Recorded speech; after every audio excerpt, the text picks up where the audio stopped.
So we're here at the UK Parliament in London, where the International Organisation to Preserve Human Rights is hosting an event today titled Iran, a free democratic country or a dictatorship without borders.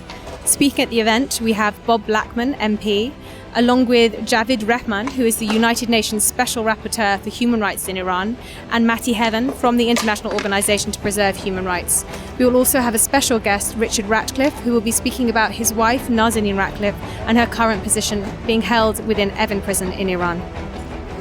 Thank Mattie for organising this wonderful event and for all of the panellists for their contribution. Mr. Ratcliffe has become a beacon of voice for other people, that voices are not being heard, and we are seeing some changes, and we will need to continue highlighting the human rights violations taking place, and we need to amplify these voices.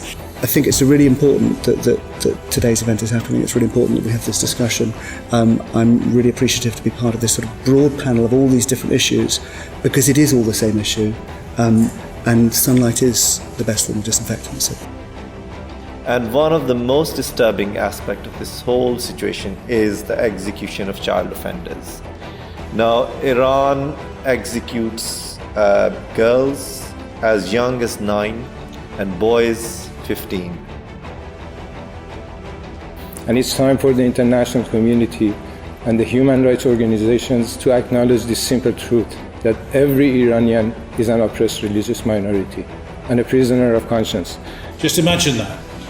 Sent to prison for 10 years for praying with other colleagues in a house church. The persecution of the Baha'is is multifaceted, multi-generational, and ongoing. And the reason for it is simple: being a Baha'i. People of Iran will rise and this regime will fall. The only question is, how much longer is their suffering going to be prolonged by supporters of this regime?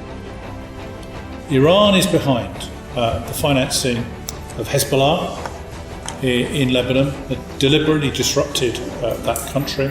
It's behind the financing of Hamas in Gaza. It has financed and supported the Houthis in the Yemen.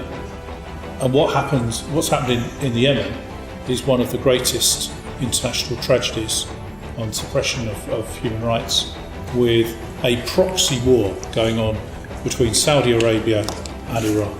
And the people of Yemen are the ones who are suffering as a result. The threat is no longer limits inside of Iran. We know time and time again, and we witness their proxy war outside of Iran.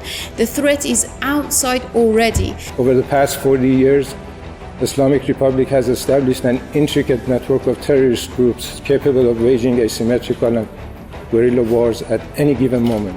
They have placed tens of thousands of sophisticated agents and clergy all over the world to spread the diseased ideology and their influence. And ironically, Europe is at the forefront of these threats. And it baffles me when Ms. Mogherini states that dealing with the Islamic Republic is economic sovereignty of Europe, or when Ms. Merkel repeatedly attempts to send bales of cash to mullahs at the most desperate time of their existence. Look at their footprint from Mediterranean Sea to Indian Ocean, to Europe, Americas, Africa, Southeast Asia. Their terrorist activities from Syria to Yemen, to the bombing of the synagogue in Argentina, to the continued assassination of opposition leaders in Europe, proves that nobody is safe from these monsters. Mr. Heiner Bielefeld, who was the UN Special Rapporteur on freedom of religion or belief, has called the persecution of the Baha'is in Iran one of the most extreme manifestations of religious intolerance and persecution in the world today. With continued dialogue in its current format and context, which buys them enough time to develop their time, mullahs will certainly turn Iran into another North Korea, but infinitely more dangerous. The constitutional provisions excludes non-Muslims from almost all of the influential positions.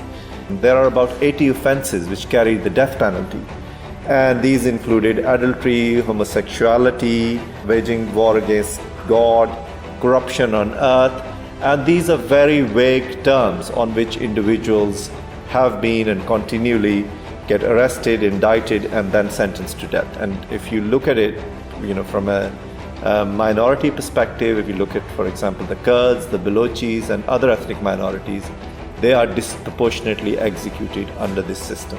We're allowing Iran to develop ballistic weapons that can deliver nuclear missiles, even if they don't have nuclear weapons. So at the point at which they have nuclear weapons, they will have the ballistic capability to deliver them straight away. And that's another aspect that, I think is a real failure of those negotiations. Time is running out.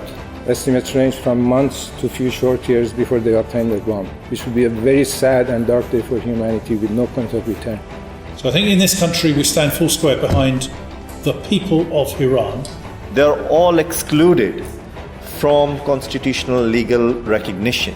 In other words, they are denied the most fundamental of human rights as human beings and as citizens of Iran. The vicious oppression of Gonabadi Sufis because of their worldview and practice of Islam, which they identified as the only existential threat to their diseased ideology, began from day one. In the widespread crackdowns of February 2018, they savagely attacked thousands of Sufis, arrested over 800 of them and sentenced them to prison terms in court sessions that didn't even last 15 minutes. They also murdered two Sufis, Mr. Mohammad Raji under 2 days of torture, and Mr. Mohammad Yavar Salas, after a cycle of tortures and comical court sessions, he was hanged. So this is a regime that cannot be trusted. I certainly in Parliament have been one of those in the forefront of the campaign to have the IRGC proscribed as an organisation and all of its assets frozen in the UK. Dr. Nur Ali Tabande, the spiritual leader of Gonabadi Sufis, has been held under house arrest and every facet of his life strictly controlled by the agents of the regime.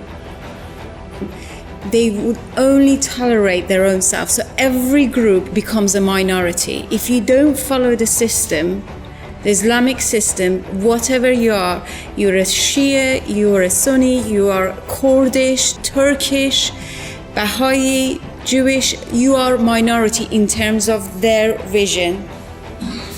I mean, the Iranian system, it sort of goes to the micro example of our hunger strike last week, where the way that the embassy responded to it was to build a wall.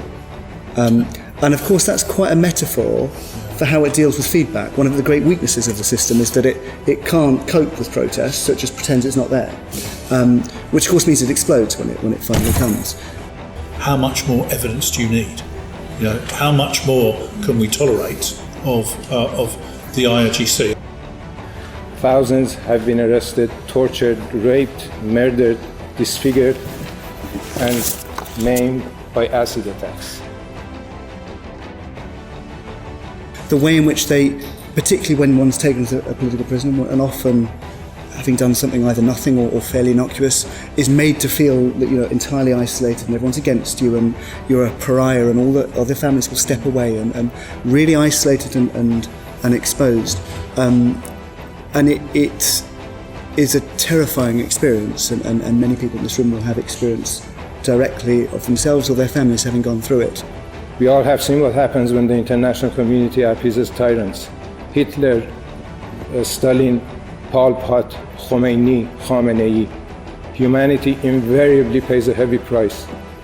It's time to be on the right side of history and stand with the Iranians to get rid of this cancer of humanity once and for all. There are only two countries that are blacklisted by the Financial Action Task Force, namely Iran and North Korea.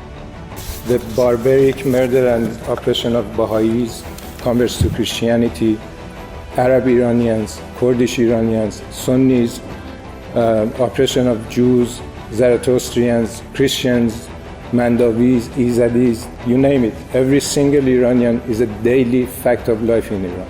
They have used religion to justify their action, and they call themselves Islamic country, which has got nothing to do with Islam. It's got nothing to do with the religion. It's purely despotism, and that's what we need to judge them for. And more importantly, that this regime has never, ever been a representative government of Iran, but an occupying force that has held the nation hostage for over 40 years. And it should be treated as such, as an occupying force. This despotic system of Iran have slowly put pressure on the people, and hence they are been in power for 40 years. How do we deal with a country when 2 days ago their foreign spokesperson came out in public TV channel and stated that we in Iran, he stated, have no political prisoners? Islamic Republic, as Dr. Javaid mentioned, holds the dubious distinction of having the highest rate of executions in the world, including children and juveniles. This is a Holocaust that mullahs have waged against Iran, its people and its culture for 4 decades. Iranians don't need much help. They just need others not to support this regime. They're ready to take over their own country. And we look forward to the day when the people of Iran will be truly free. The Nazanin can be reunited with her family. And that day is coming. I think the reality is that before the nuclear deal, without doubt, the sanctions that were being applied worldwide on Iran were starting to really bite and take effect. I think it's absolutely vital to building, an Iran for the future, an Iran that I would want Gabriella, my daughter, to inherit. And finally, on a personal note, I hope that someday, soon, in a free and democratic Iran, I witness the transformation of Khomeini's mausoleum into Holocaust Museum of Iran, where the victims of his regime, numbering in millions, are honored and remembered, and where the memory of this genocide is kept alive for all the future generations. We are in one world, we are one nation. What affects somebody over there, it affects us here. So this is what I would really like to take from this event, and I thank you all from the bottom of my heart for being here, and I hope that we can do more events and have more people engaged and involved in the future.